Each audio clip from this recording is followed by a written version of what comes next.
The Doctor. In the TARDIS. Next stop, everywhere.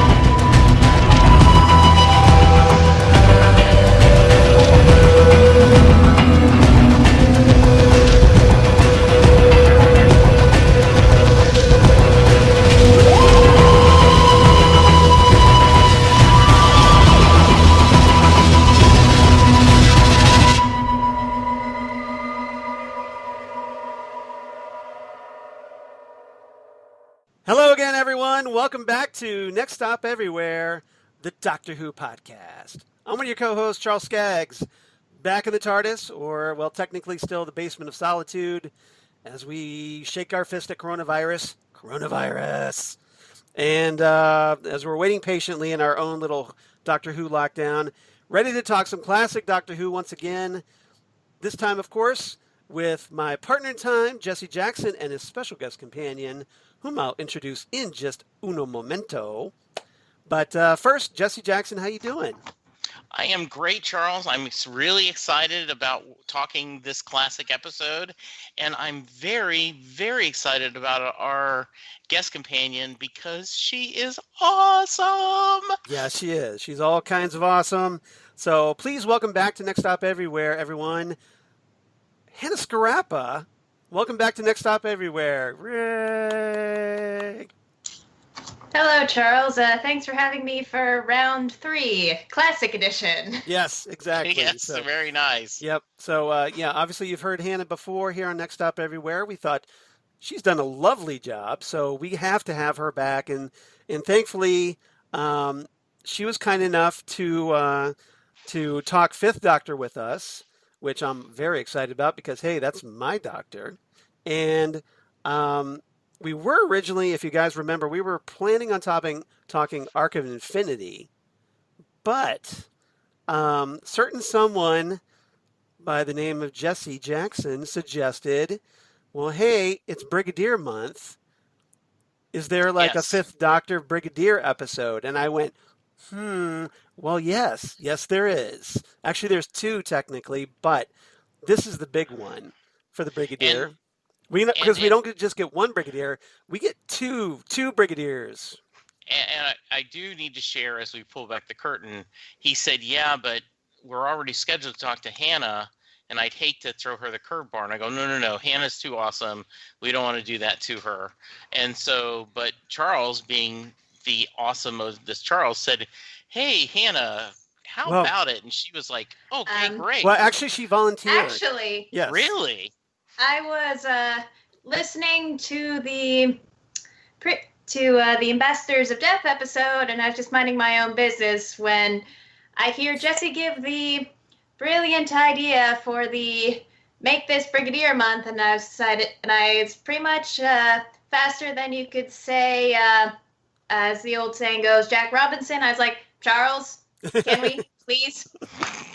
or in this case, Alistair Gordon Lethbridge Stewart. So I can't say no to Hannah. She's she just she's so great, and she was Hannah, you were very kind and very flexible in this regard. So we definitely appreciate it, and thank you for agreeing to help us kind of conclude Brigadier Month with Mawdryn Undead, which is what we're going to talk about here at episode 187. And we're going to make a commitment right now that as we get through our rewatch, when we circle back again, we will go back and catch the other episode with Hannah. So it's not being postponed; it's just being delayed. Yes. So we do have plans for Arc of Infinity. So Hannah, if you're still up for Arc of Infinity, we would love to have you back at some future point. All right. She gives the thumbs up. I'm all in for that. In this audio medium, I give the thumbs up. Yeah, exactly. So, yeah, that's why I kind of narrated it a little bit to try to convey that for everybody out there in podcast land. But obviously I'm very looking forward to this because, hey, like I said, it's from the Fifth Doctor era, so I have to kind of do this little tribute here. All right. All right, that's enough of that. But anyway, I just had to do that to kind of get in the mood because, hey, I don't get to talk about my doctor very often. So, Mawdryn Undead. Before we start, go ahead. I think it's vital that we acknowledge your choice of home decor this evening in frame with the lovely little Peter Davison figure and the brig. Yeah, exactly. Unfortunately, I don't have, obviously they never released an older brig or, like either 1977 or 1983 Brigadier, but so I had to break out my classic Brigadier. But I got my Peter Davison, though. Peter Davison, my Fifth Doctor. This version with the Panama hat, although I do have one with no Panama hat and no decorative vegetable from Castrovalva. And then I also have the regenerated one where he's still in the Fourth Doctor's costume. You know, as we explained, I think it was last week, much like West Wing, CJ's fishbowl. Yes. Charles's bookshelf always has a some kind of significance to the episode we're discussing. So thanks for pointing that out. Yeah, I gotta dress this thing up somehow. But I obviously, you guys get out there can't see it, but I just just kind of for just us. This is for just the three of us, our own little thing. So this episode written Mawdryn Undead, written by Peter Grimwade, who wrote the previous stories Time Flight, the rather dubious Time Flight, and Planet of Fire, which is also, Planet of Fire, that's the last story with Turlough, as we kind of get finally an explanation about who he is, where he comes from, just in time for him to leave the show. So, and we talked about that before here on Next Stop Everywhere. Still haven't talked Time Flight yet, but I'm perfectly willing because I kind of, in a really perverse way, I kind of enjoy that story. I know Hannah kind of scrunches up her face. Oh, God. At that one. But I know a lot of people are just like, ugh, but, we got to talk about the bad stories too, right? To be fair, I did not see the master reveal in that one coming. It gets that point. Yes. Just that one point. Yeah. We kind of talked about that for a little bit on Twitter, didn't we? Yeah. All right. So this one is directed by Peter Moffat. So you had written by Peter Grimwade, directed by Peter Moffat, starring Peter Davison. I'm noticing a trend in this one, just a little bit. The third serial from season 20 in 1983, starring, of course, Peter Davison as the Fifth Doctor, Janet Fielding as Tegan Jovanka, Sarah Sutton as Nyssa, and Mark Strickson in his first story as Vislor Turlough. And obviously we're going to talk about Turlough because he's all kinds of shady in this one, and lots to talk about there. So before we get into our guest cast and our trivia, let's get everybody's general thoughts on this story. Jesse, let's start with you and get your general thoughts before we go to Hannah. Yes, Charles had got a sneak preview and blatant plug that we'll get to later. Charles and I do other podcasts together, and I mentioned to him at the that this one was really good. And for those of you doing the drinking game, you will not be able to take a drink because I will not be able to talk about the slow pacing in the episode. I really liked this episode. I thought it was really well done. I have some concerns about some of the characters, but the story itself was solid. It moved really well. It was a great episode. Well, I'm glad you enjoyed it because, obviously it's very, hit or miss with Jesse and the pacing. So I'm glad you enjoyed this one, and hopefully you got a little bit more out of Peter Davison's Doctor than you have before. Maybe, hopefully. Yeah, I liked him a lot. I think one of the things that does not serve the Doctor and the companions well is that we pick and choose which ones to go, and that's good for the podcast because that way we pick episodes that are interesting to talk about. But I don't remember 2 or 3 years ago when we talked about the episode that follows, like it's 2 episodes from this with Turlough. I don't remember that at this point. Right. And so, and I do see, like, sometimes unless the companions are really, really strong, it is hard for them to stand out. They just become kind of characters. And when we get to talk about the companions, I'll share some more of that. And I'm sure a lot of that has to do with the writing as well. Absolutely. All right, Hannah, what about you? Since you were kind enough to agree to talk about this one instead of Arc, what's your take on this one? What do you like this one a lot, or is it okay, or what do you think? I say I tend to like it. I think the first 2 parts are stronger than the last 2, and for me, honestly, parts 3 and 4 kind of blend together for me a bit. So, I mean, at that point, it kind of becomes, okay, we're just gonna conga around the spaceship. And yeah, but I think it could have been condensed a bit. I'm actually probably going to be the unpopular opinion in the room and say I actually like just the trio of the 5th Doctor, Nyssa, and Tegan. I'm not a big Adric fan or Turlough fan for that matter. So yeah, I understand that. Needless to say, the 5th Doctor era kind of suffered a little bit as far as male companions went. Adric, pretty whiny most of the time. Had the occasional temper tantrum. Turlough, obviously very shady, scheming, behind the scenes. Once the Black Guardian trilogy ends, he kind of lightens up a bit and kind of settles in more to a traditional companion role, although he still kind of butts head with Tegan a lot. And it's only really his final story where he kind of settles down and you start to like him, and then they get rid of him. So, which I thought was kind of weird, but that's just me. So I totally get that. Yeah, I kind of see. I'd also, but sandwiched in the whole pop-up window, Black Guardian trilogy as a whole is you get the following story, Terminus, which is Nyssa's leaving story. So, right. I mean, I think in general, as a general rule, in the 5th Doctor's TARDIS, I think she's kind of a nice buffer between the more stronger personalities with Tegan, Turlough, and at times the 5th Doctor, even though he's more, this particular incarnation is thought of to be rather gentle. And it's kind of, I think it kind of, I mean, at first I was kind of, when I started going through this era, wondering why some people tend to put it lower than, I'm sorry to say this, Colin Baker's era in terms of where they'd like to rank the Doctors. I don't personally, but I kind of see who's doing that. I'm going to throw down with them because I'm going to take umbrage with that. But let us all take solace and we say it together. It was not Colin's fault. It was not Colin's fault. No. It was definitely the writers on that one, and John Nathan Turner, the executive producer. Mm-hmm. So yeah, we know. Thankfully, Big Finish went a long way to redeeming Colin's era.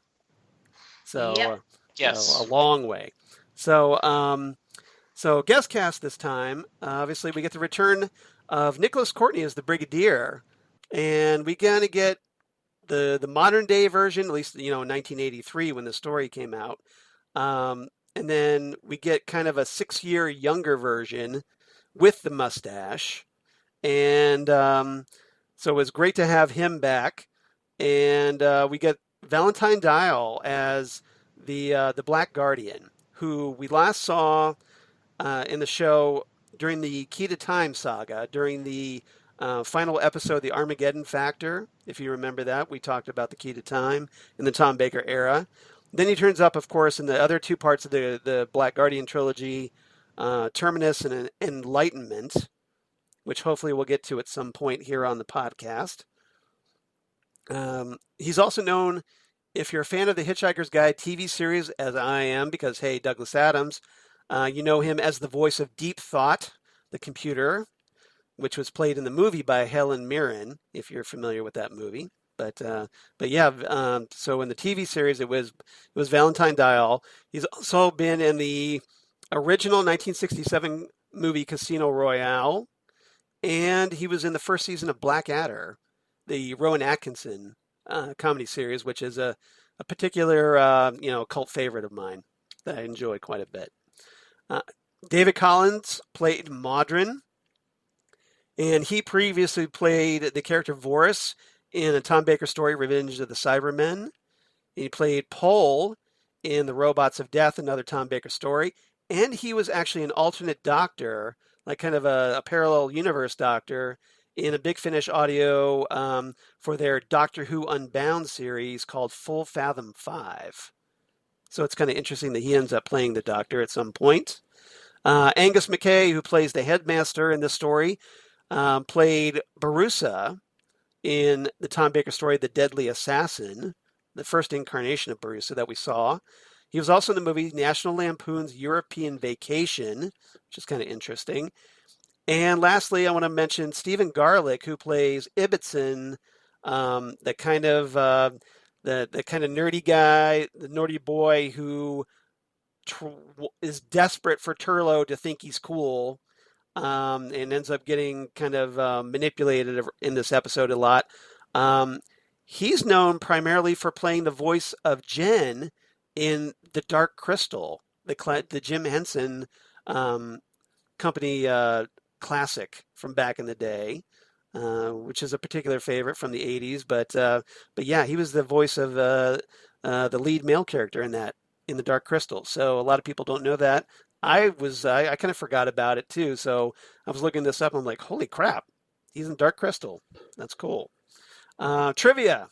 So Mawdryn Undead apparently was a replacement for an earlier script called The Song of the Space Whale by Pat Mills.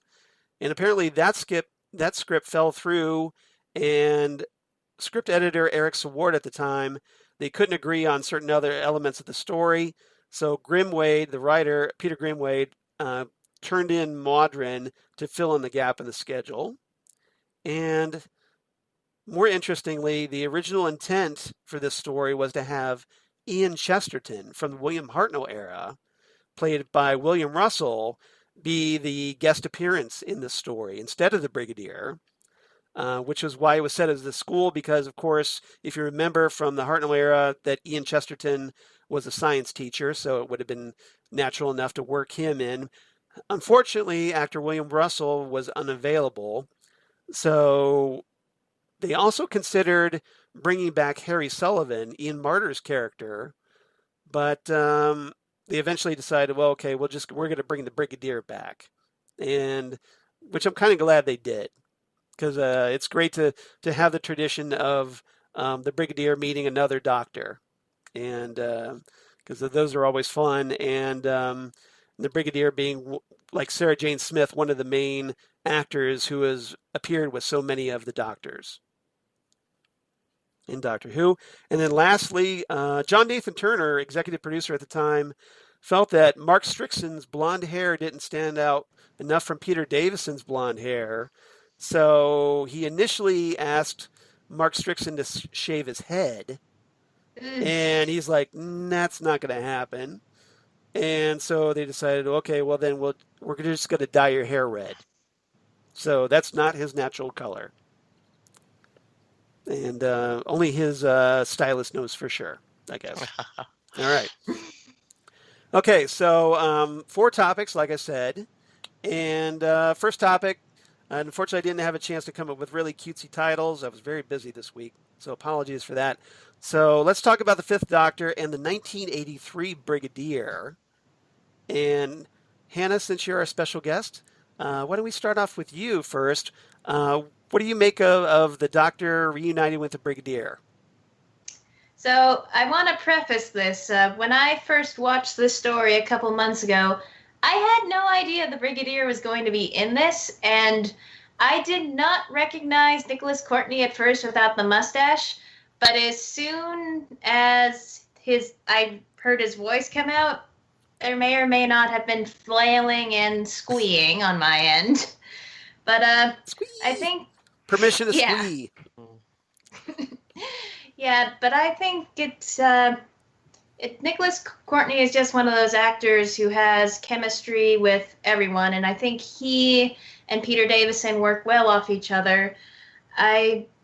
Even in the scenes where he's kind of hostile towards the Doctor because of his memory blank, there's definitely sort of like this kinetic flow going on, and I definitely am glad that they carried on the tradition over to Peter Davison's Fifth Doctor. It's all the plot is very timey-wimey, if you will. Which, but it actually works in it, and thankfully we got an explanation for the Briggs amnesia, so that's cool. All right, Jesse, what about you? What did you make of the Doctor meeting the older Brigadier? So essentially, like they're almost kind of like meeting different incarnations of each other at this point. I was a little confused at first that why the Brigadier didn't recognize him. I mean, I get at first he would not know him because, if I'm the Brigadier, not every person I meet, I'm like, oh, I wonder if it's the Doctor. Oh, I wonder if it's the Doctor. So that makes sense. But after a few statements, you would think, you've done it again, Doctor, which is actually, he said Yes. Later in the episode. So I liked how that the reveal and that the pacing of that, where he starts remembering and like, oh, she had an Australian girl. I know that girl. I mean, she had an Australian accent. It also, to me, and this may be just me reading into it, and I only watched the episode the one time, but the modern Brigadier, yes, seems to be not as put together as the early Brigadier, and I think that's because of the memory blockage. Because you notice the 77 Brigadier, everything seems ship-shape in his house. right. His house is very organized and because he's coming out of the military. Yeah. Yeah, and then the modern was a lot more relaxed and a little more sloppy almost and casual. And in fact, the Doctor seemed surprised about that. And when I saw when we went back in time and saw the original, I went, something's happened to the Brigadier, so that would explain why his abode would be different. I like the interaction between it. One of the regrets I have as a fan is that the actor never had a chance to actually be in Doctor Who proper in the modern era. I know that he was in Sarah Jane Smith, and I know they wanted to have them because of illness. He couldn't. Right. But it is one of my fandom regrets, because he should have been in. He earned that right as a character and such a longtime companion to have been at least once, had met one of the modern Doctors in Doctor Who proper. So good to see him. I was really happy. So I always like seeing Davison, though. Now that you mentioned the sweater vest, yes, I am sweating for him just almost as much as I am for Tom Baker and the scarf and the woolly coat. Yeah, the especially when he's doing all that running, right? Go ahead. I had a dream I was cosplaying that once. I don't own it, but I was roasting in that dream in it. So I've always wanted to cosplay the Fifth Doctor, but never quite put it together. I've got a Panama hat, and I've got a pullover, but that's as far as it goes. So, but here's the real kicker. In the dream, I looked down and I realized I bought the wrong pants. Whoops. Oh, no. No stripy pajama pants? Nope.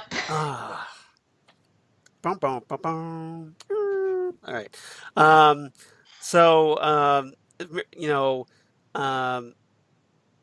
I think that, Jesse, I think you brought up some great points. I think that, the Brigadier, I don't know it so much as he was, I think that, that he really let himself go over those past 6 years. I think it's just, he's gotten older. He's been out of the military longer. Um, and they kind of hinted a little bit that he might have had a breakdown, if I'm not mistaken, because I think probably because of that, the Blinovitch limitation effect affecting his that's younger what I thought. self.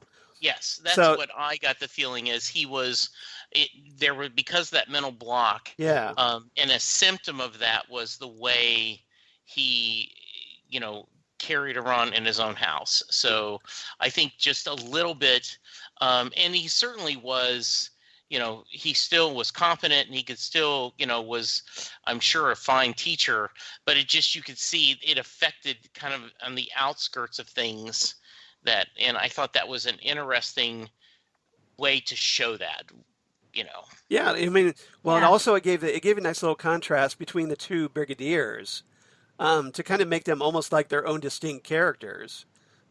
Probably also because, hey, Nicholas Courtney is wearing a fake mustache in one of them, and and that kind of dyed hair. So so it almost felt like, because of the way they were dressed, the younger brigadier is a little bit more serious, and the older brigadier is a little bit more casual. He's wearing the cap, and obviously looks much older. So it's just it's just one man, but at two different points in his life, and it's a credit to Nicholas Courtney, I think, that he was able to make them so distinctive in this story. And I mean, also from a costuming department perspective too, you were going on about that.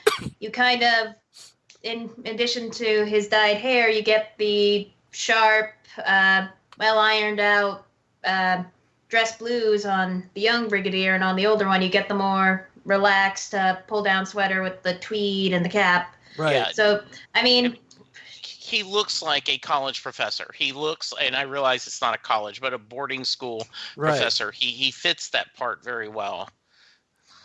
yeah, Yeah. I mean, it's a kind of an effective tool to, if you want to show the passage of time with your characters as the costume designer, just dressing for that effect. I mean, I know the modern series had Amy, Rory, and Clara outaging their actors at a few times, so they kind of, as time went on, they dressed a bit more professionally, I guess the word Right. would say. Right.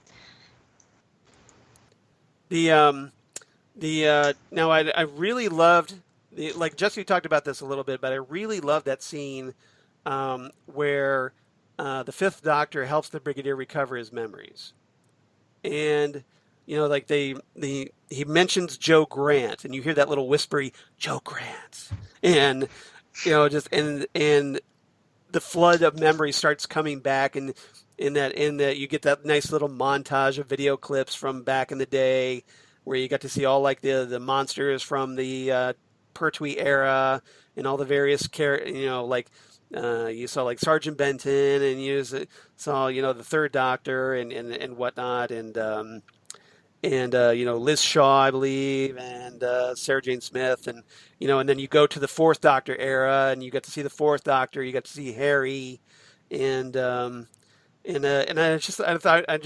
love the way, and and then Nicholas Court, the Brigadier comes out of it, and he's like you said, Jesse, he's like, Doctor, you've done it again. Yeah. And the way that line is delivered by Courtney, it's like two old friends, and it just that that the Brigadier trusts the Doctor, and here he is, he's proven his that his friendship once again, and I just really love that moment. One of the things that I also wanted to bring up, Charles, since we're talking about the topic, Yeah. And I agree with you, the way they, Liz Shaw, Yes. Sarah Yeah. Jane, Yes. was a nice. But before that happened, you could see no matter how the leakage of this memory block, Right. which may, I will say that's a symptom of, of how he's living his house and everything, though I think you have a good explanation. He's also 7 years away from the military, so he may have been like, I don't need to do this crap anymore. but the way he scolds the doctor when Right. he starts talking about unit, like, look, young man, like you better watch what you're talking Well, about. like This is not something to be this is a trifled governmental with. secret. Right. Right. Yeah. And like, I don't know where you got this, but you better. And I just love, and Davison plays it so perfectly. Yeah. Like, just this glint in his eye. Like, come on, what are you doing, Brigadier? I mean, also no. Oh, sorry. No, go ahead. The transition out of his memory flashback 80s music montage is the doctor saying, "1 lump or 2, Brigadier," and just kind of nice callback, I thought. Well, and then I love the smile that the Fifth Doctor has on his face. Just all like as like he was successful in bringing the Brigadier's memories back, and he just kind of smiles and just like takes the lumps of sugar cubes and dumps them in the tea, and that's my doctor right there. I love that. I personally geek out hard over it. Just those little character traits, those little character moments that nobody else really cares about or pays attention to, but me. But I really enjoy it. It's the little touches I think that define that an actor makes, for their doctor, and it defines their doctor a little bit. And he very much sells how thrilled he is to see the Brigadier again. I mean, it's like it is truly like if we ran into each other without unexpectedly, like we had not talked beforehand, and all of a sudden, I'm at some kind of conference in Milwaukee. Right. And walking in as this joy of Charles, I did not know. And you're like, Jesse. And when he doesn't recognize him, he's like, come on. So the friendship is so strong in this. And luckily they did not drag it out. They got it back very quickly. We know what's going on. And then we move along. Yeah. Oh, sorry. I keep interrupting. No. You're encouraged to interrupt here. Trust me. Yes, please. Please do. Still trying to adjust not being in a professional call. Sorry. Exactly. Yeah, we're about as unprofessional as it gets. So just relax. I mean, I think the detail I also appreciated. I mean, with the Brig being skeptical of the doctor when he still has the block in, he's not entirely dismissive or pushing him away. I mean, when the doctor does bring up the unit nugget, he invites him to his quarters, which I think says a lot, that even if he doesn't remember him, there's sort of also that underlying implicit trust. Yeah, it's like an instinctual almost. Yeah. So for a half a second, and I realized that isn't this show. Yeah. But the Brigadier is going to kill this guy because he knows about unit. No, he's not. He's going to kill him, and that's why he's What's wrong with you? This thing, and he's going to get rid of the body for state secrets. I've been watching Killing Eve too much. What is wrong with you? Bad Jesse. Bad Jesse. This is a family show, Jesse. I know. That is right out, sir. Right out. All right. I'm gonna deduct points from Jesse on that one, just so. I have made Charles speechless. No. Unfortunately, heaven and earth couldn't do that. All right. So, anything else about the Doctor and the Brigadier? The 1983 Brigadier we should talk about. All right.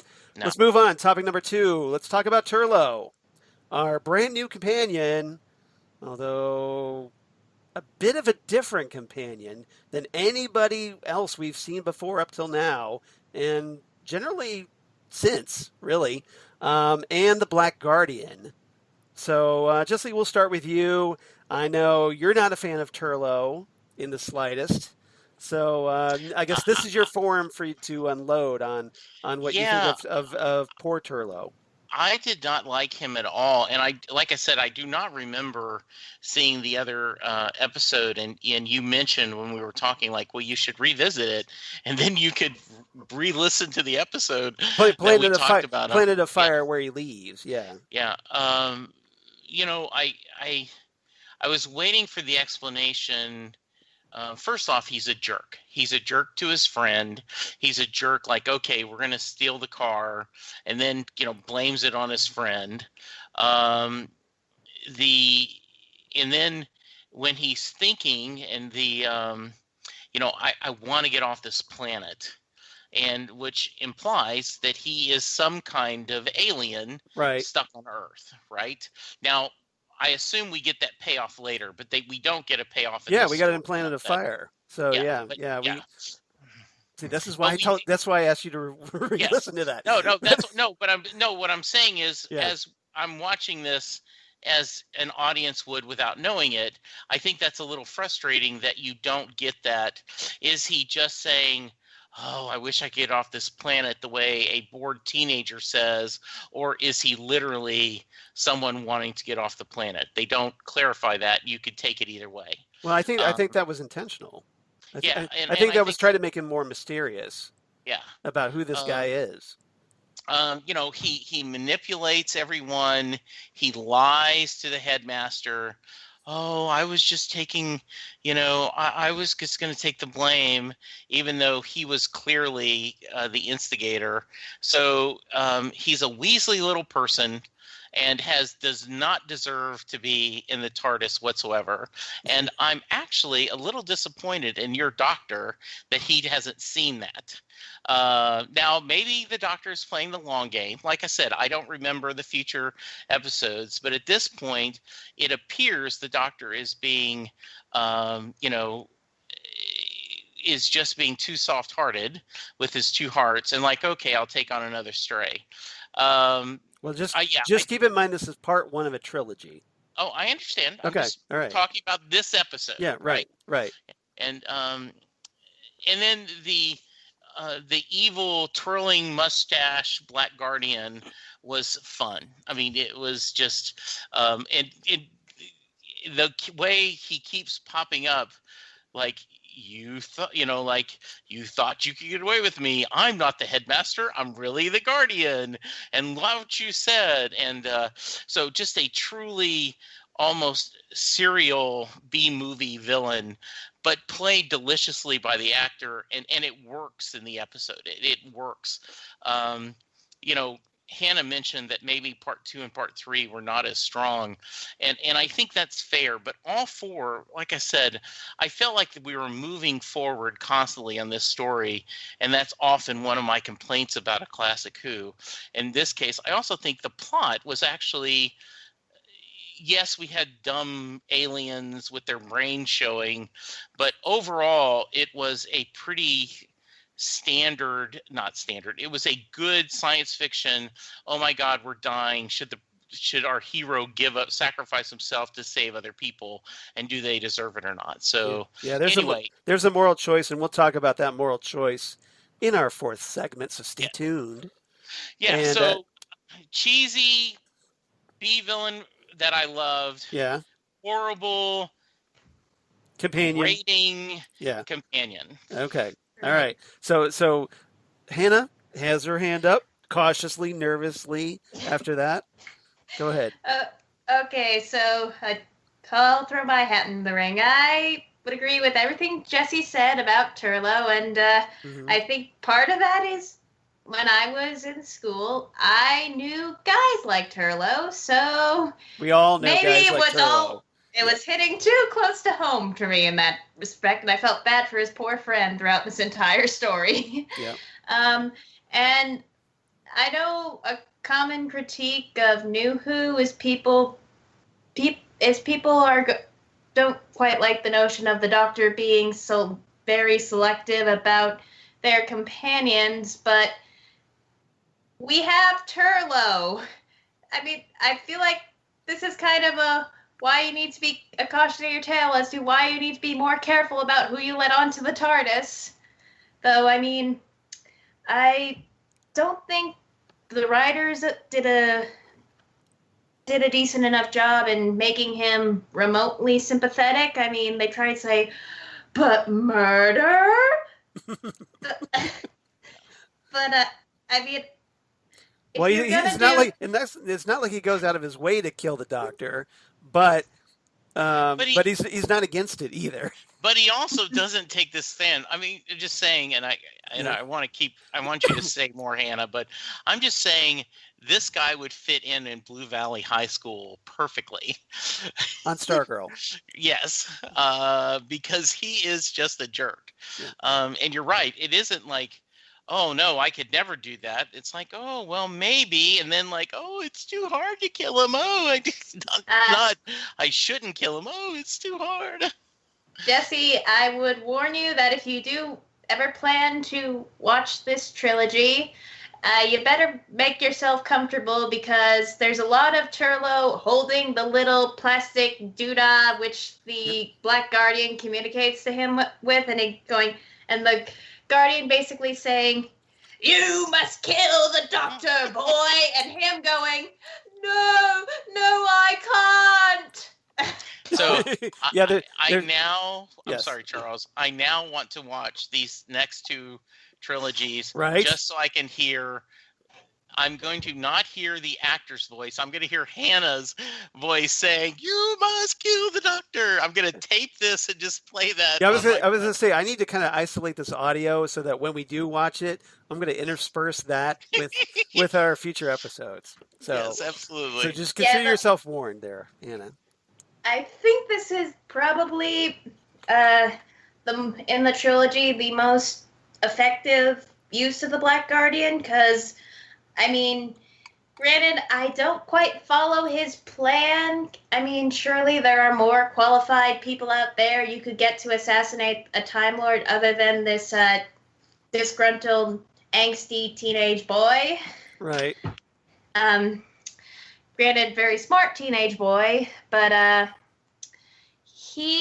for me, I personally, as the trilogy goes on, Jesse, I know you have not seen, it's diminishing returns with regard to how scary the Guardian is, and he kind of gets a bit pesky, but here he's pretty spooky because you get the whole Nightmare on Elm Street style dream where Turlough thinks he's talking to the headmaster, but it's just the Guardian testing him. So, yes. Yeah. Yeah. Commodore 64 computer graphic background notwithstanding. If you've watched the regular version. Now I told Jesse there's there's a special edition version if you have the DVD where you can have the CGI effects. So they're much more upgraded. It's like a little bit of like this dark smoking background as opposed to like something that I created on my Commodore 64 when I was at like 14 years old in 1983. So a little bit more impressive, needless to say, than that. But so in defense of my doctor, because I'm going to be the defender here for my doctor. The doctor knows a little bit about what's going on with Turlough, although he doesn't know the full story yet. So I think he brings Turlough in to kind of keep an eye on him and to see if he can kind of bring whoever is, manipulating him out into the open. Because if you remember, the Fifth Doctor, when he found, Turlough's crystal, and obviously, okay, so what is this for? And there's that scene where he's there with the Brigadier, and he tosses the crystal up to Turlough, and he says, "I think this is yours." And that was him letting Turlough know that he knows something's up with that crystal.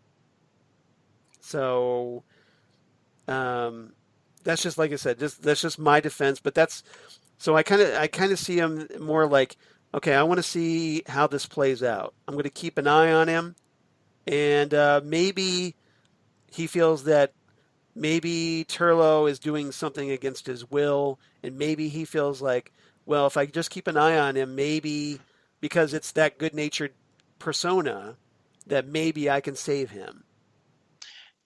You know what? I'm going to go with that. I think that's a fair defense, and so I think well done, Charles. You've convinced me. Yay! Yeah. Yeah.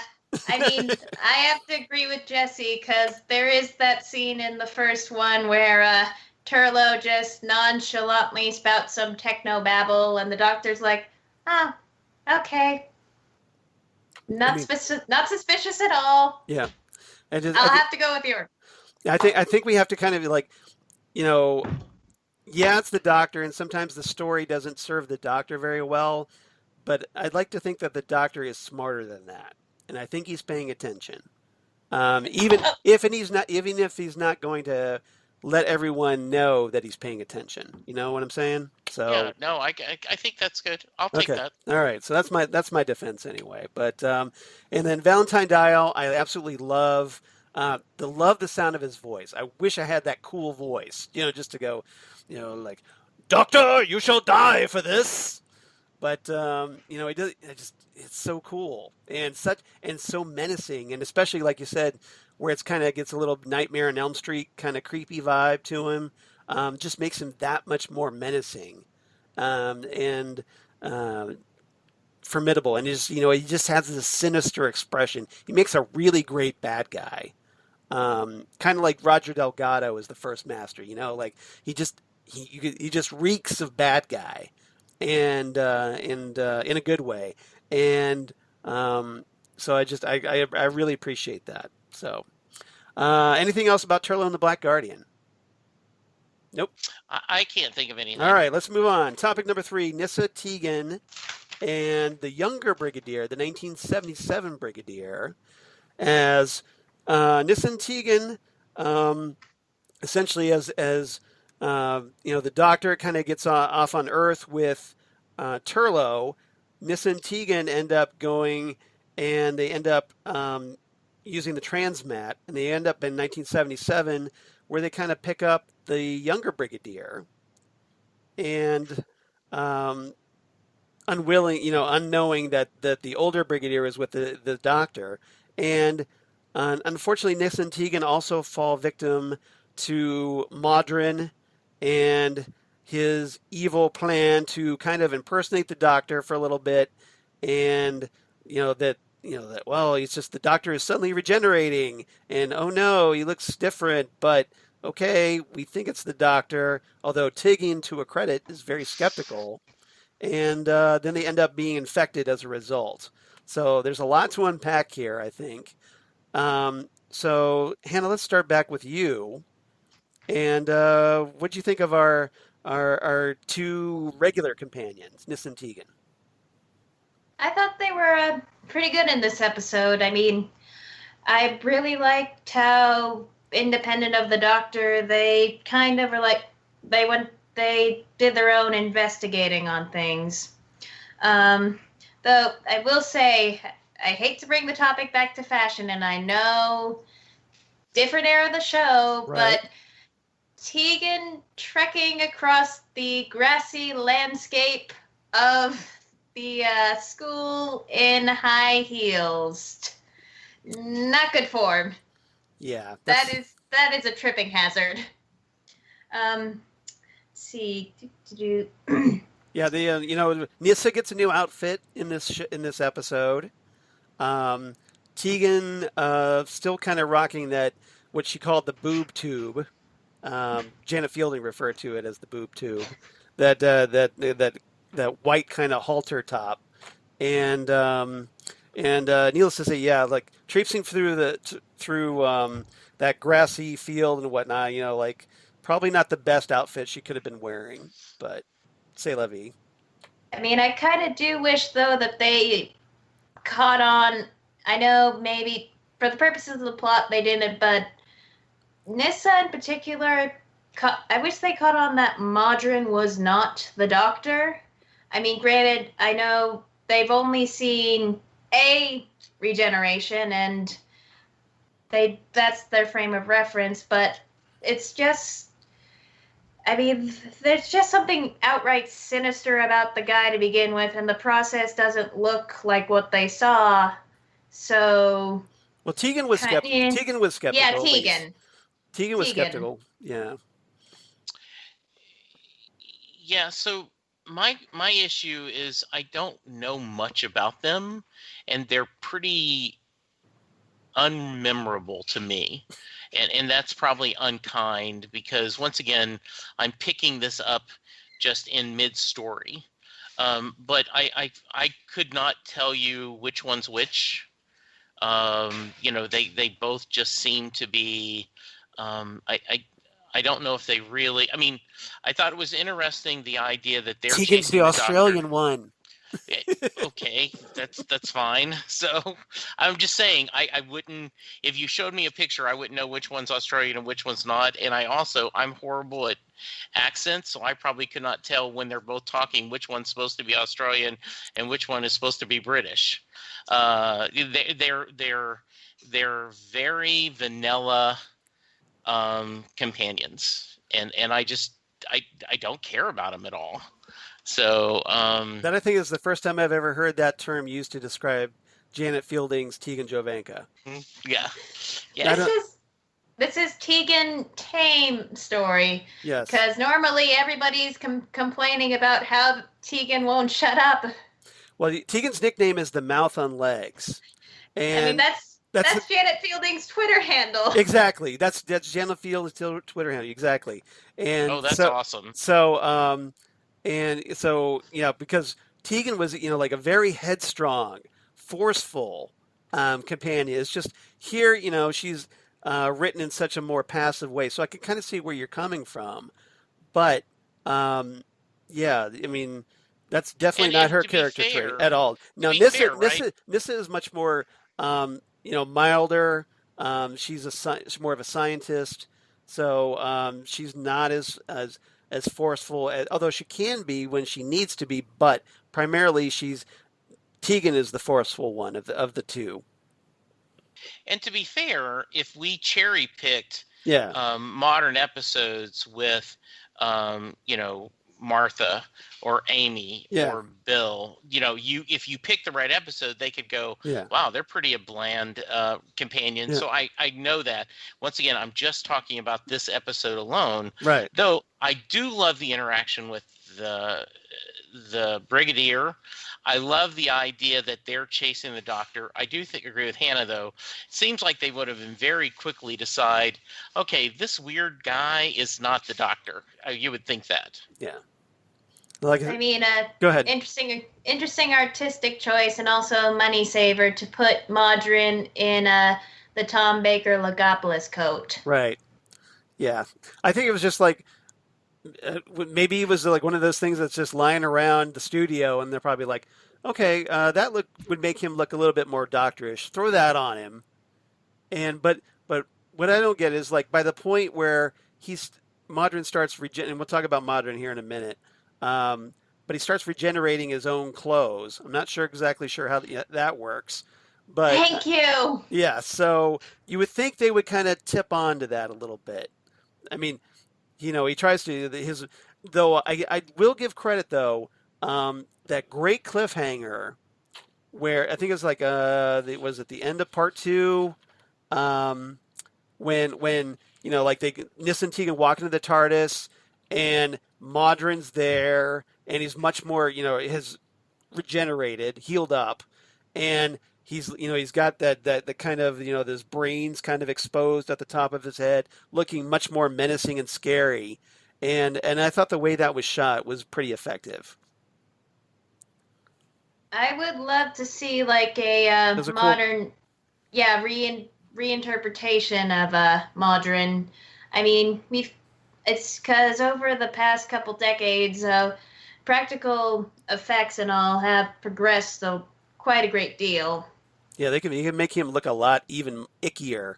I think right now with just making those brains look more realistic instead of like a plate of spaghetti or something on top of his head. Mm-hmm. Yeah. I think that I have no source, but looking at it based on my experience with crafts, I think those were rubber bands. I could be horribly wrong. Fact check me in the comments, people, but they look like rubber bands to me. Let's see. I just happen to have some rubber bands right here. Does that kind of look like Mawdryn a little bit? There you go. All right, there you go. I guess you're onto something there. All right, just checking. All right. Since we're on the topic, let's talk about Mawdryn and the Undead, which I still think is a great band name. Mawdryn and the Undead coming here. It's, one show only. So Af- let's talk about David Collins.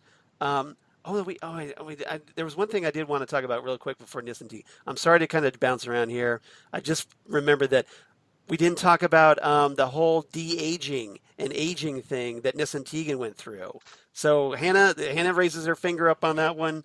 Let's go with her. I mean, this is still on the topic I of did. it, but I didn't want to overlook that. It was pretty important, I thought. I was curious as to, okay, so what about the actresses who played young Nissa and Tegan? What are they up to these days? So I Wikipedia'd. Nice.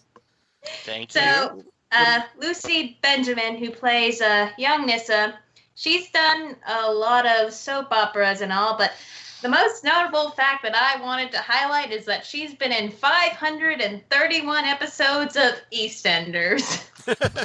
So she Nice. ended up doing soap opera. And I think it's Cheyenne Patterson.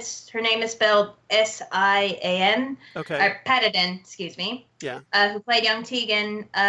She's a journalist and a children's author, and she wrote a 2007 article for The Guardian about her experience on Who and in child acting. So, would recommend checking that out. Interesting. Did they have like updated pictures? Did they end up looking anything close to like what Sarah Sutton and Janet Fielding turned out, or no? I think they both dyed their hair blonde, from what I can recall. Okay. Well, that's good. All right. So, That's good. I guess we kind of wondered about that. That's good. That's good. I'm glad you did that, Hannah. All right. So Jesse, what did you make of the whole the timey-wiminess of like Mawdryn's trap for the Doctor Yeah, it was. to make him force him into giving up his regenerations? Yeah, I liked it. I mean, you kind of timey-wimey, googly gop, double language. But basically, I'm like, oh, the TARDIS shields aren't working. So therefore, when you move forward, you go old. When you move backward, you go young. Right. I thought that was a nice twist. And seeing the Doctor concerned about it, have to fix it. With a couple things. One, we have talked over the past couple weeks that the credits showed them as Doctor Who, and Davison was one of the first, if the first, to say the Doctor. Right. I also like the very definite way that I have 12 regenerations. I've already used 4, and this is with much talk as there been about regenerations and all the changes we've made in the modern era, to hear that spoken so definitely, so that you understand why classic fans like, okay, these are the rules. They made it very clear. So I liked all that, and I liked the idea that the Doctor was not totally reluctant to do this. He was just trying to think of another way, kind of similar to like Tennant, gave his life for Wilf, but he thought about it for a few minutes, right? I mean, It's not so. I like I said, the story moved along. I thought it was good. It was an interesting dilemma for him, and so well done. Well, you notice the Doctor wasn't hesitant once it affected Nissen Tegan. He's like, Absolutely. He's basically going, okay, you got me. And as far as the Doctor knew, yeah, that was it at that point. That was all he had, was 8 more regenerations, 9 more lives. Or, and I'm sorry, 8 more lives, but 7 more regenerations after that. And I'm getting my math wrong. Never mind. And he, as far as he knew, like this would have been it for him as a Time Lord. So, but he's willing to make that sacrifice for Nissen Tegan. He doesn't care about Mawdryn at all, and the others, because they kind of made their bed, and as far as he's concerned, they should just lie in it. But Nissen Tegan is what he cares about most, and obviously he'd want to get them back to traveling with him and whatnot, and not knowing what else that infection would do to them. Yeah. I mean, nice foreshadowing for his eventual regeneration with Perry. Yeah, exactly, and that's one of the things that I know I'm very self-serving in this regard, but it's one of the things I love about this Doctor is that he is self-sacrificing. He's like he puts his companions above his own safety, and I really respect that about his incarnation. This incarnation. All right. So now that we remember talking about that topic. Let's get back to Mawdryn a little bit more. Jesse, what did you make of Mawdryn as a villain and his fellow mutants? What did you make of them as a different type of threat? Not exactly looking out to take over the world, dominate the universe, what have you, to get rid of time itself. They just want to die, and which is something a little different for Doctor Who. What did you make of that? Yeah, and at first it's almost like they want to survive, and then later they decide they want to die. It was very clear motivation that what they were trying to do. They're trying to manipulate the Doctor to get things done. There is a little bit, and this might be one of Hannah's points, is a little bit of a farce tone to this, that you're going in and out of rooms in the capsule and the TARDIS, and you're just missing each other. And if you put in Benny Hill soundtrack, then you go, oh, okay, it's a comedy skit. Yakety Sax by Boots Randolph. Look it up. It's a great song. Yes, it is. But yeah, I mean, because like the Brigadier is like looking one way, and then all of a sudden his past incarnation kind of walks behind him, and it's kind of like something out of an '80s music video almost. And there is a little bit of the overly dramatic of, oh, they can't meet. The two Brigadiers can't meet because just beep's gonna happen if this does. Right. Dogs and cats living together, mass hysteria. I was going to make that same comment from Ghostbusters. Yes, exactly. Just like, oh, no, it can't happen. Yeah. But it helped move the story along. Right. And, the Doctor's very concerned about the Blinovitch limitation effect. Hannah, what about you? What did you make of our villains? Sort of villains. I do think it is interesting how traditionally you do in stories, you get... fast forward to the Five Doctors, or you have the quest for everlasting life, you have the bad guys going after everlasting death, because they're basically suffering eternally adrift in a spaceship otherwise. I don't think Mawdryn's plan was necessarily a bad one for that matter, and much as I do wish our heroes caught on sooner. Right. But I think it was kind of, as much as we kind of laugh at the robes, when all of Mawdryn's cohorts are filing down that hallway, you don't see their feet moving, so it kind of gets this gliding effect. Yeah, exactly. I am glad you brought that up. I did like that scene. And I'm like, how did they? That was really well done. Like, kind of like it's almost just like this kind of optical illusion that that because you can't see their feet, it almost looks like they're just gliding across the floor. And it gives them makes them a little creepier, almost like like it's some like demon possessed group. And it's like you almost expect to hear like Rectus Dominus Rectus, as they're kind of gliding across, all demonic-like. They kind of, the people on the show saw this, and all these years later, now that we have seen more of the Time Lords and knew who, they thought, hey, this is cool, I'm just gonna lift that here and implement that into my next story, because I could have just been misremembering things, but I'm pretty sure when the Time Lords walk on in their robes, they have a similar effect A little bit, yeah, because there's I think so. it's that robe, that it's just that it doesn't have much of a train to it, so it does kind of look a little bit more like they're gliding effect, I think. Yeah, I would agree with that. Yeah, I love the fact that this was something different. I love the fact that these weren't your typical bad guys with their, like I said, with their big alien invasion agenda. This is just a bunch of guys who okay, we kind of screwed up, and we've been paying for it for a really long time. We'd like to die now. And only you, Doctor, you're our salvation. And if you're not going to do what we want, well, hey, we're just kind of force you to do what we want.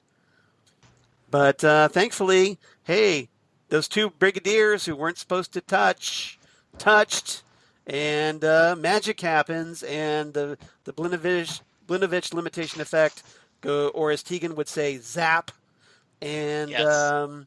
That energy is what allows Mawdryn and his brothers to die, while the Doctor gets to keep his regenerations. Hooray! And live another day. Although now, after the Timeless Children, you have to wonder, well, if the Doctor gave up his regenerations, would it have mattered? Because if he knew that he had other lives, would he have just gone ahead and done it?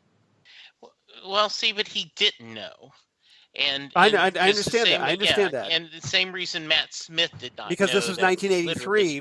That concept Yeah. hadn't been invented yet. But even the Doctor did not know, because Matt Smith did not know. Right. It's only with the latest reveal Yeah. that the 13th Doctor understands that regeneration is not necessarily a finite thing anymore. Yeah. That this is a self. You're psychologically have put a block on you that you can only regenerate so many times, and once you're aware of that, the possibilities we just don't know. Yeah, I mean, I realize it's purely hypothetical here, but but it'd be kind of interesting, to well, what if he knew? could I put on my crackpot tinfoil hat for wide speculating and This theories? is the perfect podcast for this that. This is not only this is We welcome this. encouraged. Yes. Yes. Please do. So, I think at this point, if I'm taking in what we know that we saw in the Timeless Children and all that, Yeah. I think when Tech-Dayun was experimenting on the Doctor, I think there was actually the cap was put on the Doctor at this time. So, because obviously, if on Gallifrey you just had the Doctor wandering around while everybody's dying 12 times, people would start to get a bit suspicious. Right. So, I think at this time in the Doctor's history, there is the limit imposed. However, after the time of the Doctor, I think the cap was taken off by the Time Lords, but maybe as a method of appeasement, if you will, because they're kind of in a tight spot in the crack. That's an interesting theory. I will have to ponder that for a while. I like that. I like that theory a lot. I like it too. And it is similar to, and I talk about this a lot at work. Well, not a lot, but when Right. I'm doing, is that before someone broke the 4-minute mile, it was impossible. Now that it has been broken, high school kids run 4-minute miles. Climbing Everest was impossible. Now then, thousands of people do it a year. So if as a Time Lord you are convinced that your regeneration limit is 12, you wouldn't even think about going further than that. And now then, but once you know that limit's not there, it's free. And so I think that's going to be very interesting what they do in the future, how they play with that. Yeah. I mean, I am predicting a bottle episode where we will see Tecteun again, and there's going to be a long, hard, heated, and at times awkward conversation between him or her with the Doctor. But I'm putting my money on the table right now. My chips are in. All right. I like All right. that. So Hannah's staking her claim on this one, so that Tecteun will return, hopefully in series 13, because I would hate to wait, but yeah, I would like to think that now that the Doctor has starting to get an idea of what was involved there. Probably some issues with the fact that Tecteun killed a bunch of her kid selves and experimented on them. Might be some residual grudge there, just a little bit, I'm guessing. So, yeah, it could make for a rather awkward dinner conversation. Let's just put it that way. All right. But back to Mawdryn Undead and the Undead. Anything else about these villains? Or anything else about the episode? The story. Okay. All right. Favorite quotes. Hannah, do you have any favorite quotes you'd like to share? Okay. As she pulls out the piece of paper. Yep. All right. Go for it. Okay. So this one's from the Brigadier. In 30 years of soldiering, I never encountered such destructive power as I have seen displayed here now by the British schoolboy. Yes, that's a great one. Yes, that is a great line. And Nicholas Courtney delivers that so well. He does. All right. Any other quotes? Or do you, Jesse, do you want to go with a quote? Whichever. We can all. Go ahead, Hannah. Go ahead. Okay. So I got one more. Go for it. The Doctor asked the Brigadier, "What do you teach?" "Mathematics." "Oh, I know how many beans makes 5, Doctor, and you don't have to be a Time Lord to cope with A-level maths. It may come as a surprise to you, but I also happen to like teaching." Nice. That was a great thing. Jesse, how about you? So I have two. Okay. One, because this makes me so happy. The Doctor goes, "I've got to program a temporal deviation to escape the warp eclipse." And the Brigadier, "We stuck on this ship?" And the Doctor, "I wonder if I reverse the polarity of the neutron flow." And I go like this while I'm watching, right? He said the thing. He said the thing. Yes. And then the last one is the Doctor, "I've lost my TARDIS. You've lost your memory. I'd be surprised if the two events weren't connected." And the Brigadier, "Let me tell you, sir, that I'm in full possession of all my faculties. After all, if I was suffering from amnesia, I'd be the first to know about it, wouldn't I?" And I love his confidence. And no, you wouldn't be. But it was just it was such a Stewart. Yeah. I mean, you could easily see that exchange between Nicholas Courtney and John Pertwee, couldn't you? Yes, absolutely. Yeah. I love that. Yeah. Let's see. I like the Doctor talking with Tegan, and the Doctor going, "Well, there's a probability of anything. Statistically speaking, if you gave typewriters to a tree full of monkeys, they'd eventually produce the works of William Shakespeare. Of course, you and I both know that at the end of the millennium, they'd still be typing out gibberish." And Tegan replies, "And you'd be typing it out right along beside them." Nice. Talking about, and then let's see what else. Let's see. Tegan says, "I hate those transmat things, like traveling in a food mixer and just as dangerous. I'd be afraid of coming out pureed." I like that line. And Brigadier with the Doctor saying, "What do you mean, that I could be two people?"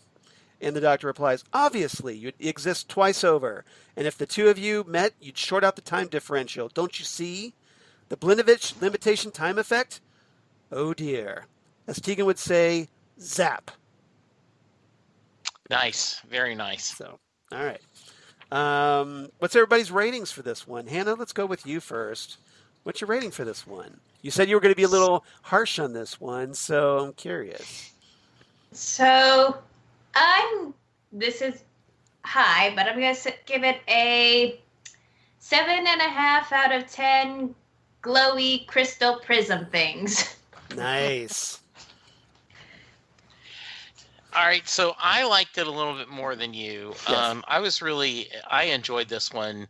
I think the story on this one, not so much the characters, the story just drove this for me. I thought it was just a really good Doctor Who story. So I give it 8.5 out of 10 Silver Jubilee celebrations.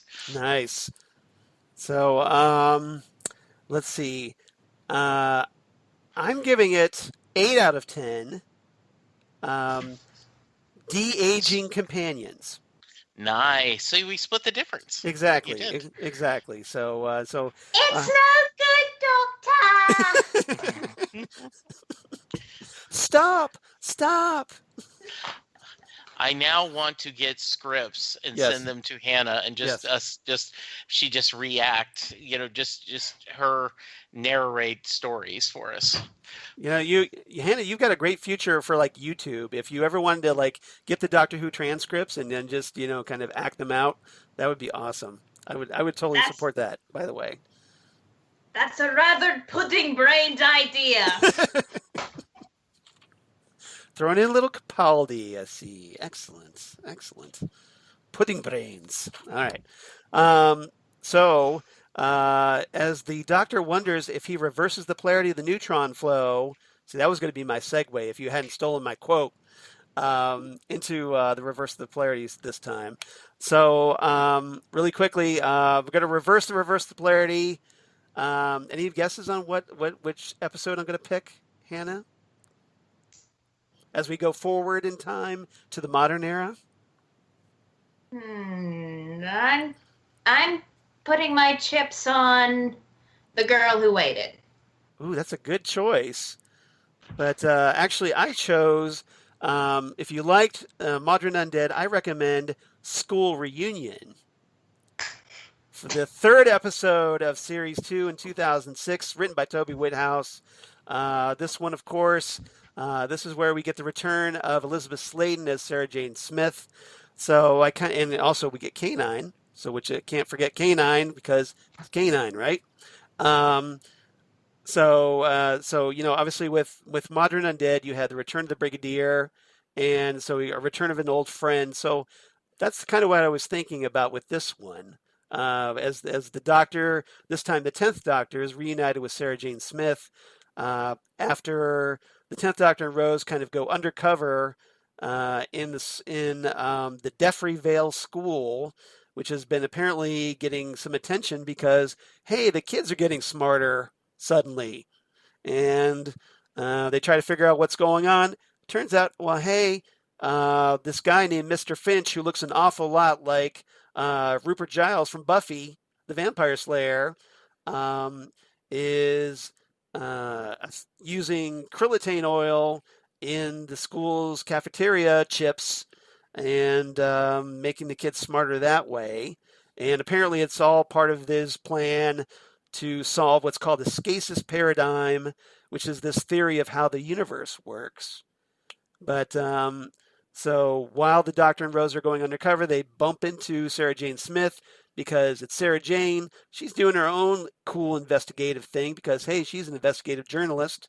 And two great minds meet. And obviously, and you throw in Mickey, who's helping out at this point as well. And who realizes, well, hey, he's the tin dog, like K9, the guy who gets left behind in the car to do surveillance. And he decides he wants to do more with his life. So after they deal with the krillitanes, Sarah Jane gets offered a chance to travel in the TARDIS with the Doctor. He turns it down because, hey, she's going to move on. She's moved on with her life. And she's leaving it up to Rose and suggests that the Doctor take Mickey along because, hey, Sarah Jane Smith, Mickey Smith, perfect, right? So Mickey, asked her to join the Doctor and making Rose really, really awkward in the process. And, unfortunately, K9 sacrifices himself, but it's K9 Mark III. And hey, by the time the Doctor leaves, after giving Sarah Jane a nice farewell hug, the TARDIS vanishes, and hey, there's K9 Mark IV, so that everybody can go, yay, K9's back. And Sarah Jane has a brand new shiny K9 to go have adventures with. So Merchandising! and they've got work to do. The end. So check out that episode. School Reunion. It's a personal favorite of mine. I know a lot of people out there love that one, and you'd be something wrong with you, I think, if you don't, because it's awesome. And it is one of my favorite early episodes in the modern era because I did not know anything, never watching classic, and they show the importance of that of Sarah Jane Smith very much. So is this the story that made you a Sarah Jane fan? Yes, it made me, and then the Morris era. I would have gone Human Nature, Family of Blood because they're both set in boys' schools. That's a good one. That's a good one too as well. So School Reunion is probably my most rewatched New Who episode. Excellent. Yeah, okay. That's a great, you can't go wrong with it. It's a lot of fun to watch and great dialogue in that one too. Mm-hmm. And it's good to see Sarah Jane and Rose mix it up a little bit too. Absolutely. Sarah Jane, a little jelly of her replacement. So it's kind of fun to watch. All right. We got some feedback, and you might be able to guess who our feedback's from because they've been so regular. So of course we have got Holly Mack writing in once again, and David K. Proctor. So which one do you want me? Whichever one you want. Pick one. I'll pull David up because it just was the one first. All right. David K. Proctor. Hi, David. I hope this email finds you all well. I've never seen this episode before, as the Fifth Doctor, for whatever reason, is my least watch. I didn't say least favorite, but least watch. I'm working on correcting that. Good man. I suppose Nicholas Courtney didn't want to appear too many times after Terror of the Zygons if he and Tom Baker did not get along. Too bad. Egos got in the way.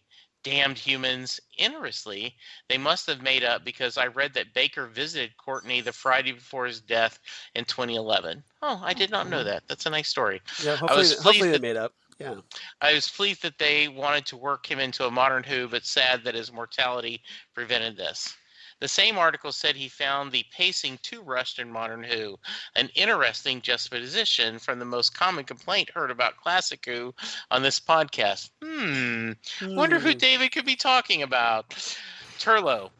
I don't like him. I hope he is redeemed in succeeding episodes.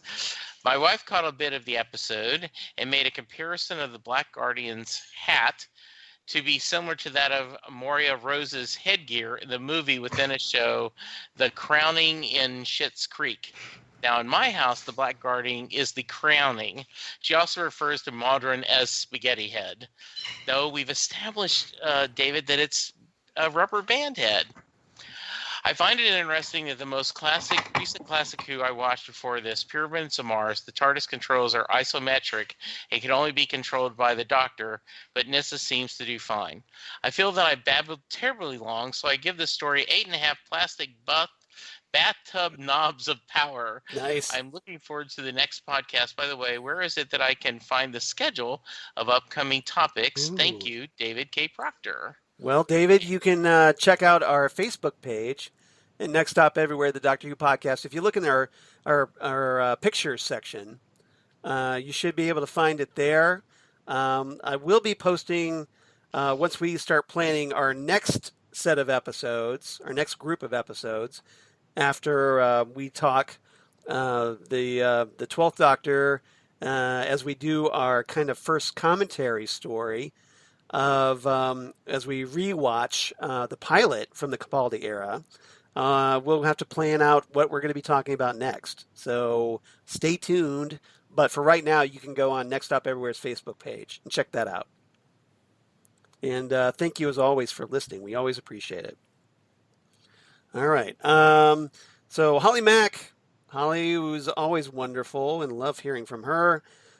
She says, hello, Charles, Jesse, and Hannah. Hannah getting some love there from Holly. The introduction of Turlough and the Black Guardian, while the rest of Team TARDIS is trying to help Tegan with a fallout from her run-in with Amara. Yeah, this is there's a little bit of a.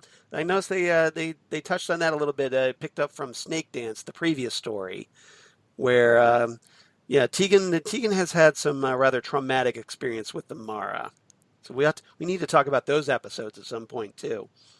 Great montage scene when the Doctor is trying to jog the Brake's memories. Turlough is really in a rock and a hard place, wanting to go home, but having to kill the Doctor in order to do it. What are you going to do, right? The other Doctor, quite interesting, and I'm glad that Tegan and Nyssa are a little leery of him, and that the Brig is as well. Probably talking about, Mawdryn. This isn't his first rodeo with a regenerated Doctor. Well, here we go again. Let's see. Even if the Brig wants to give him the benefit of the doubt, the niggle is still there. Careful on that phrasing. I'm also rather surprised that the cloister bells never went off, unless the Black Guardian has something to do with that. That's a good point. Nice nod to the third Doctor with reversing the polarity of the neutron flow. A good episode. I'll wrap it up here. Holly from Wisconsin. So thank you, Holly. Yes, thank you so much, Holly. Always great to hear from you. Hopefully we'll have you back on the podcast sooner rather than later. Absolutely. So, hey, Charles. Yay, these Jesse. are great. I love reading feedback from our listeners, but how can other people, if they're just sitting there going, I want to be like Holly, I want to be like David, how can they, Charles? How can I be like Hannah? So, you are just all kinds of adorbs, aren't you? Everybody, if you'd like to write to us, and please do, write to us at nextstopeverywhere.smg@gmail.com. That's nextstopeverywhere, SMG for Southgate Media Group, in case you're wondering what that stands for, at gmail.com. Or you can reach us on the Twitter machine at nextstopsmg on Twitter, or Facebook, of course, Next Stop Everywhere, the Doctor Who podcast, or Instagram at Next Stop Everywhere podcast. Changed it up a little. And Hannah, where can they reach you on the interwebs if they're so inclined? I can't hear you, Hannah. You're on mute. Try it again. There we go. Black Guardian interference is fine. Black Guardian. Hannah, you shall die for this. But I don't want to kill the Doctor. But anyway, Charles. It just writes itself, doesn't it? Since you asked, I am on Twitter at HT Skorapa. Yep. That is HTEASKORAPA. I am on Facebook at Hannah Skorapa, and I am on Instagram at My Lady of Sass. Excellent. And everybody, please check out Hannah on Twitter and Instagram. She's awesome. She really is. She has such great posts.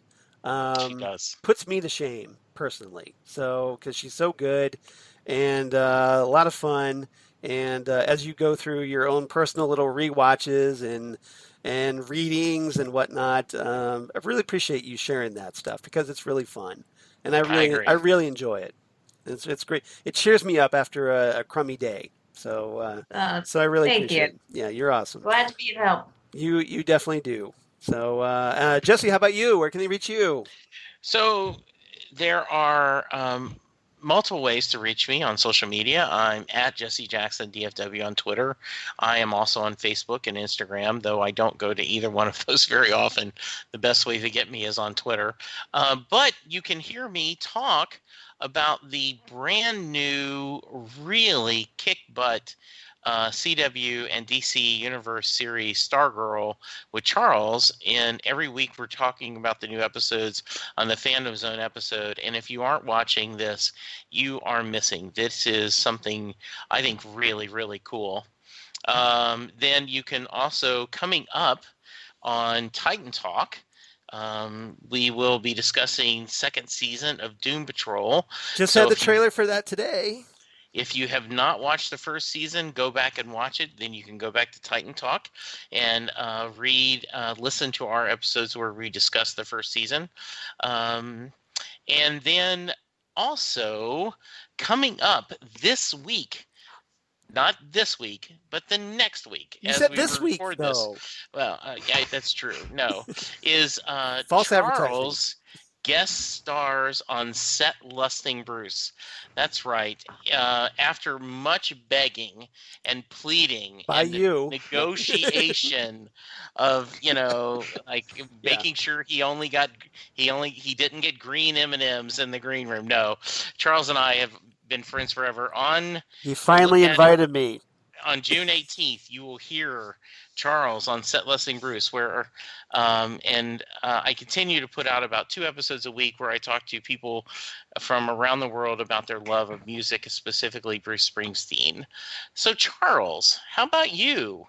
You are so filled with such insight and hot fantasy opinions, if only there was a place where people could read your thoughts.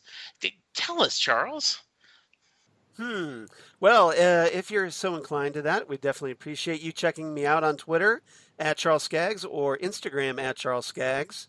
Facebook, of course, Charles Skaggs in Hilliard, Ohio, and my blog of geeky things. Damn good coffee. And hot. Damn good coffee and hot. We're talking about all the stuff we talk about here at Next Stop Everywhere. Doctor Who, Torchwood, Sarah Jane Adventures, all kinds of comic book sci-fi news of my other podcasts for the Southgate Media Group, including the aforementioned Titan Talk to Titans podcast and Dude with Jesse, where we're talking Doom Patrol Season 2. Just had that cool trailer come out today. Really looking forward to that at the end of June. It's coming up soon, so we'll be reopening Titans Tower for that. You can also check us out on Fandom Zone podcast that, like Jesse said, we're talking Stargirl from DC Universe and also airing on the CW. That's been a lot of fun.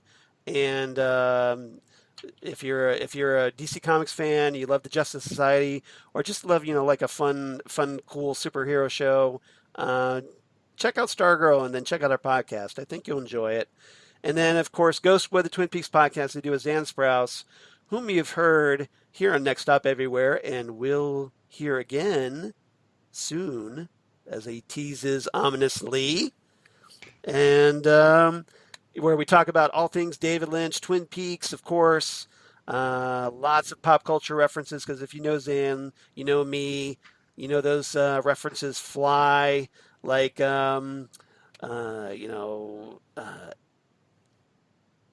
flies in air. I don't know. They just keep flying through the air. I don't know. It's kind of hard to come up with a spontaneous analogy for that one, but yes, we talk a lot, and we have a lot of fun doing it, and hope you check us out. And like Jesse mentioned, the episode of Set Lusting Bruce coming out, where he and I get to talk music. So if you're kind of looking for me to finally talk about something different, please check out his Set Lusting Bruce episode. I think we have a lot of fun. And I thought it turned out really well, and I thought we had a really good discussion. So if you enjoy us here on Next Stop Everywhere, I'm pretty sure you're going to enjoy us right there as well. So check that out. Now I'm angling to get Hannah on Set Lusting Bruce. Just letting you know that, Hannah, I'll be bugging you. So what does Captain Kirk want? I don't know. We're busy. We're doing a podcast here. All right. So Hannah, thank you so much for joining us. I hope you had fun putting up with my nonsense and Jesse's merciless teasing of me, and it is so great. It is. And Kirk. Kirk. It is always fun to have you on there. You're welcome anytime. He tests me. And we appreciate it. We just appreciate it so much. Yes, we do. And I hope you had fun, and I hope you had a good time. Thank you for having me. It was a blast. That's good. You're welcome back anytime. Like I said, anytime we end up Charles? talking Arc of Infinity, or want to just can you hear us okay? Or Yep, I can hear you now, but you're slightly out of sync. Okay. Yes. Yeah, that's probably just the audio coming through. So thank you so much, and we really appreciate it, and we got to have you back on whenever you're so inclined. You have an open invitation. We love hearing from you and hope to hear from you soon. So come on back when you can. And everybody, also, please come on back, because next time on Next Stop Everywhere, episode 188, we're going to talk Attack of the Cybermen from the Colin Baker era. Yay! Now, we don't have a special guest companion for that one, unless somebody volunteers between now and next Wednesday. So you better hurry up. But other than that, yeah, it'd be just Jesse and me talking this one. Going old school. Going Nothing old school. wrong with that. Classic partners in time on this one. Just Jesse and myself, and talking some Colin Baker, and curious to get his thoughts on this one from his first regular episode, where he's not strangling companions. So, Oh, there you go. yeah, so that's a plus Not right there, his right? fault. Yes. Not his fault. No, but it still happened though. Just saying. All right. So come on back next time. Any final thoughts from anybody before we sign off? Nope. It was as always. It's a blast, Hannah. We love you. Thank you so much for hanging with us. And Charles, I guess we will talk next week. Exactly, Hannah. You're good people. Jesse, you're always good people. And we'll see you next time, everybody, for episode 188, Attack of the Cybermen. It's going to be a lot of fun. Come on back, and we'll see you next time right here on Next Stop Everywhere, the Doctor Who podcast. Goodbye, everybody. Bye.